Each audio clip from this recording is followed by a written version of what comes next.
Hey, what's going on? Welcome back to the Street Fighter League Roundup show right here on Reversal. I'm your host, Logan Sama, and every week right here on the channel, we round up over 9 hours of Street Fighter League competition across 3 regions in around about 20 minutes, so you can stay up to the time. Of course, make sure you're watching the full coverage on the Capcom Fighters YouTube and Twitch as it happens, but it's time to get into the bite-sized version.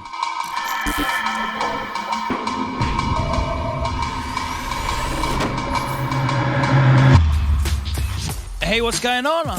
First up, let's head over to Europe, where it's week 5, and there are 2 incredibly important fixtures for 2 very different reasons. No pun intended, as Wild Blast go against Reason in our first fixture. Both of these 2 teams are rock bottom of the standings in 5th and 6th, and in fact, Wild Blast have not even managed a single win in their 2 matches so far. Reason were the away side, and they put forward a lineup of One Step Layered on Carrion, Shivs with Manat, and Soundboy in the anchor role with Cody as team captain. MQS sat on the sidelines.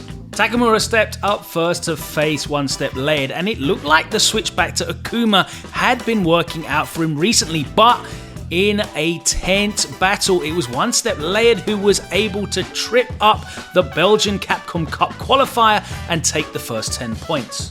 Next up, it was Momi who took the stage with his Kami going up against Shiv's Manat, and he made short work of this matchup, doing what he does and closing it out to level the scores at 10 points apiece as we went into the anchor match. It was Vega Patch who stepped up to face Soundboy, as we are yet to see MDZ Jimmy get any game time so far this season. Soundboy showed how confidently he's playing at the moment with this with punish to take the first game, and then utilizing that deadly EX Zonk to take this round. Oh my goodness, he's dead! Oh my! Cruising into a third and unfortunately final game, it was a scrappy affair, but Vega Patch showed that he wasn't able to take advantage of the opportunities that were presented to him, and Soundboy just continued to apply that pressure with the command grab and closing it out for a big win for Reason. 30 points to 10. At the other end of the table, it was joint leaders Mouse against Team 00 Nation, who were looking for a return to form. 00 Nation, as the away team, put forward a lineup of Reichmann's Barnet, Veggie, and Phenom, of course, in the anchor position. It was Shax that stepped up in the first game for Mouse and drew Luke from his assorted bag of characters, but Rickman's Barnet was as comfortable as Veggie looks right here. The Swede showing his awareness and ability to convert on these opportunities saw him close out the first set 2-0 and push 00 Nation into an early lead.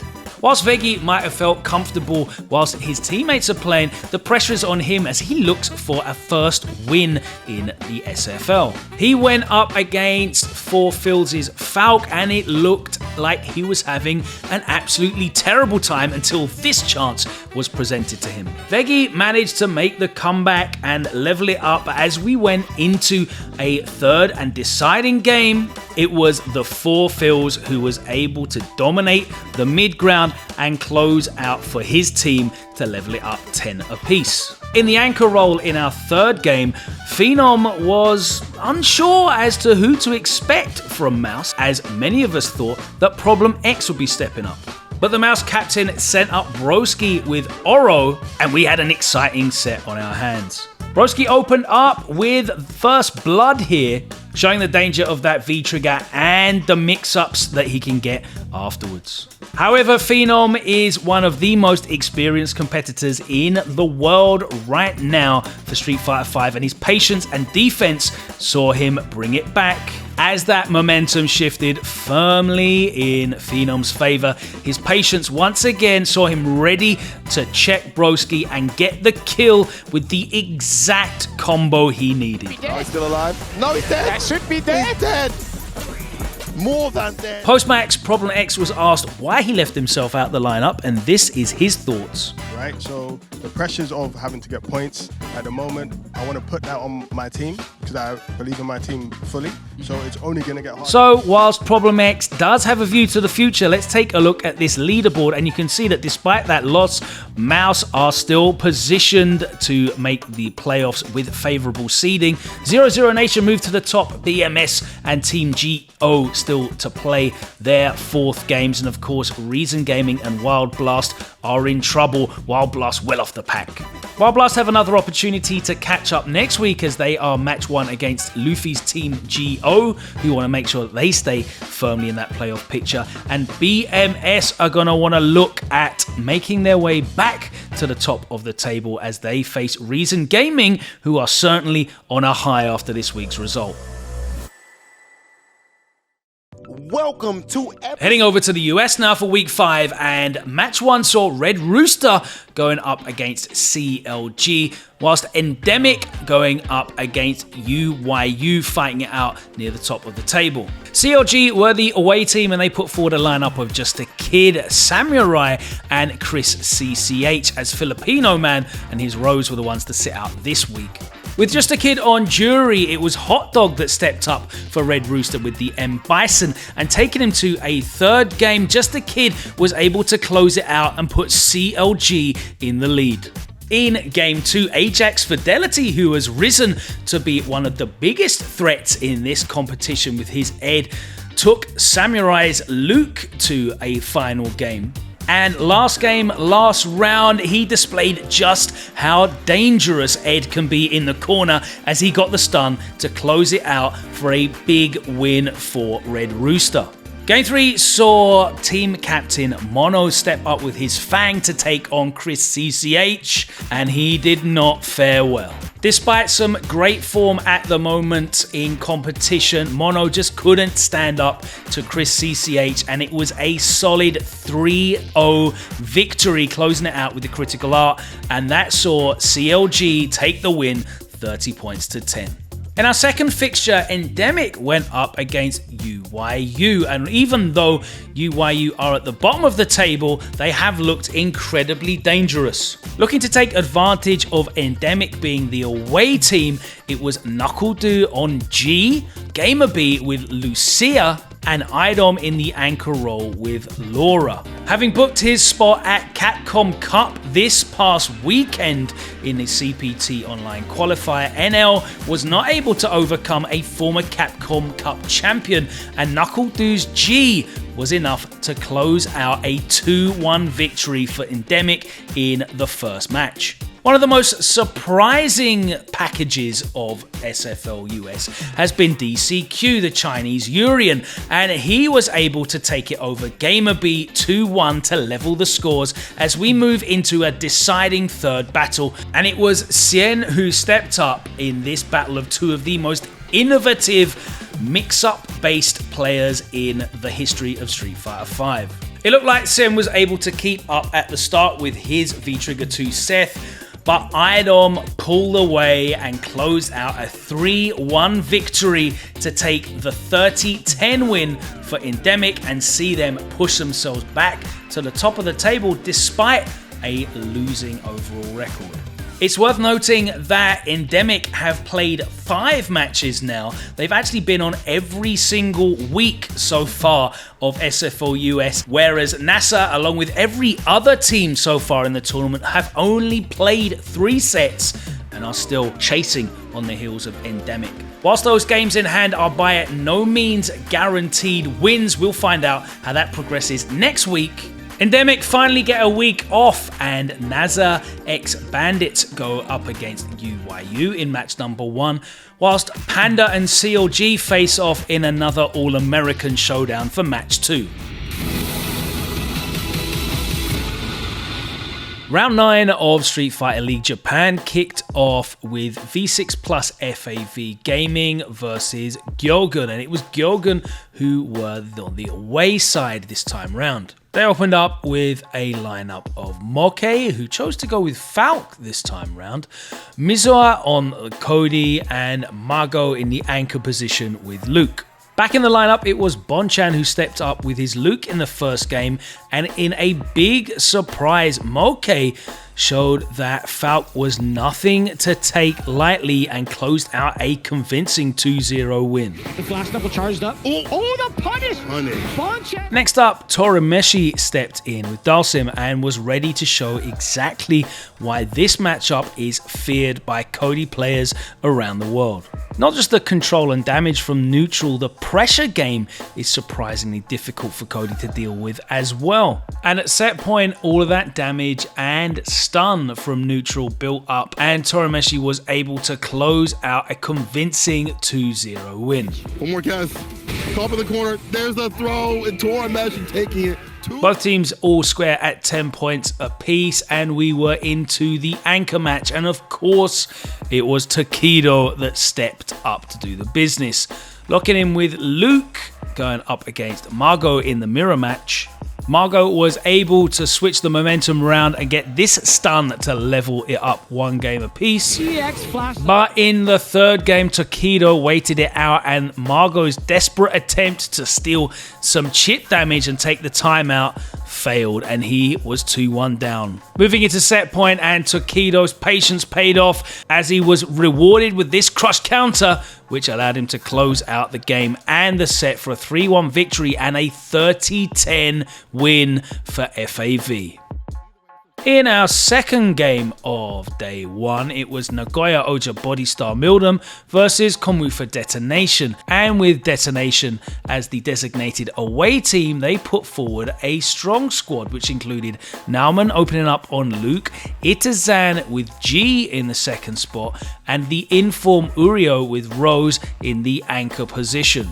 An in-form Daigo looked like he knew every move Nauman was going to make. Firstly here with this V-trigger to react to the jump in, and then biding his time in the corner and getting this crush counter for a critical art to close out the set 2-0. He gets the crush counter again, and it doesn't... Fudo was up next after recently celebrating his birthday this week.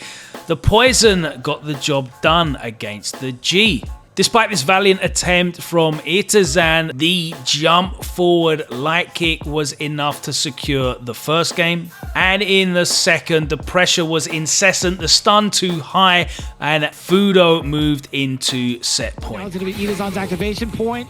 Again, Fudo made all the right choices under pressure and was able to close it out with the CA and take a big victory, pushing Nagoya Oja Body Star Mildom into a 20-point lead. And in an interesting move as Urio awaited his opponent, it was Akira that stepped forward. Whilst we're used to seeing Daigo or Fudo in this anchor role, Akira's Kami proved up to the job despite this shaky start in game 1. This sick OTG conversion from Urio in V-Trigger looked like he had things well in hand, but after that it was all Akira all the way.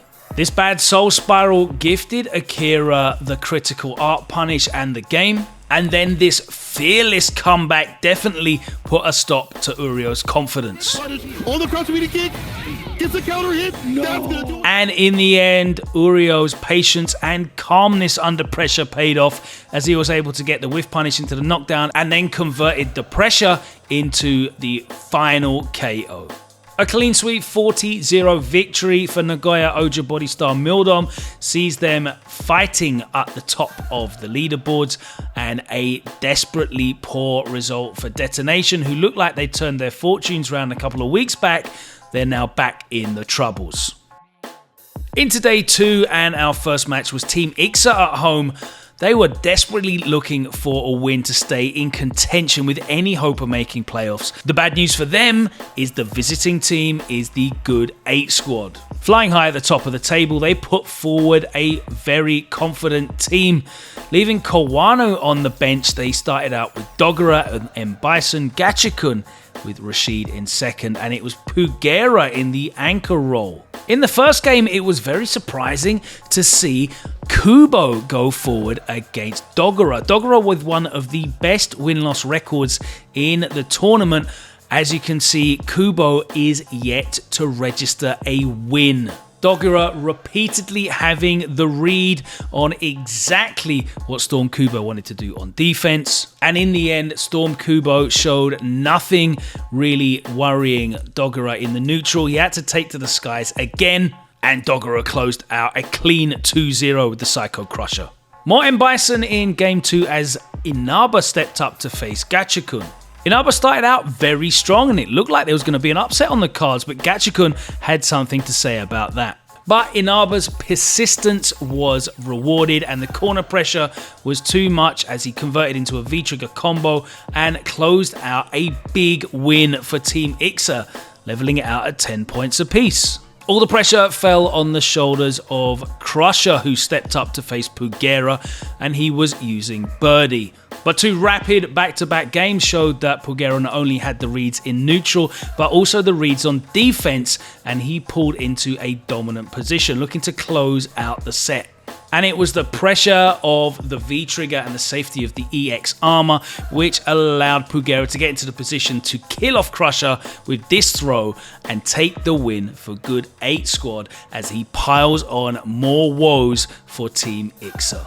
High-flying Shinobism Gaming were at home this week against the new and improved-looking Saishunkan Seoul, who have found some good form of recent.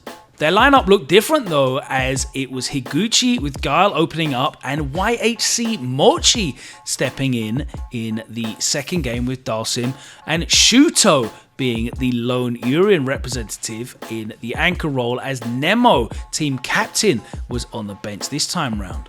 Things then get to a good start as Yamaguchi stepped up with Luke against Higuchi, one of the most informed players, and it was a dominant performance. Yamaguchi taking advantage of chance after chance to close it out, and he got the 2-0 win to put Shinobism in the lead. Shinobism sent up Johnny next to use G against YHC Mochi in a matchup that we have seen earlier on in Street Fighter League, but not with these two players at the helm. We saw Itazan make the hard reads and take the 2-0 win against Torimeshi a couple of weeks back, but this time round it was a different story. And the legendary sim YHC Mochi brought out the dirty stuff to close it out for a 2-0 victory, showing Torimeshi how it's done. That meant we moved into a third and final deciding game as Shuto's Urian was up, and of course it was Captain Momochi with the Cody that stepped in to try and close it out for Shinobism. Momochi once again displaying how dangerous Cody's corner pressure was to close out the first game with this stun combo. But Shuto, refusing to respect plus frames, challenged here to level it up 1 apiece. In the third game, Shuto showed that it was Urian that was also able to put the pressure on in the corner as he opened up Momochi and took a 2-1 lead. Game 4 saw an almost action replay sequence in the corner as Momochi killed again with the stun situation. And that brought us into a game 5. Shuto somehow landed this jump in. The double mediums were enough to get the stun, and Shuto got a huge win for Saishunkan Seoul as they took it 30-10. Shuto, the little devil himself, taking... All of that means that every team has now played 5 matches, and Good 8 squad, to no one's surprise, are top of the table by quite a way. That victory though saw Shinobism Gaming cement their place in second ahead of Oja Bodystar, Mildum, who are level on points but have a worse battle and round differential. The top and bottom are looking pretty consistent now, staying the same for the last 3 weeks, and it's that mid-table for the remaining 3 playoff spots that are in contention. Nagoya and Gyogen are trading places between 3 and 4, and it's all up in the air between Saishunkan Seoul and V6 plus FAV Roto Gaming for that 5th and final playoff space. It's all to play for next week, and we see Detonation go up against Good 8 squad, who are flying high. Ixa have another tough one. Which one isn't tough for them at the moment, as they face Saishunkan Seoul, who are going to want to put a big score on the board to help their playoff chances. FAV and Oja Body Star Mildum go at it in day 2's first fixture. And finally, both Gyogen and Shinobism are going to want to bounce back after losses this week in our 4th match of day 2.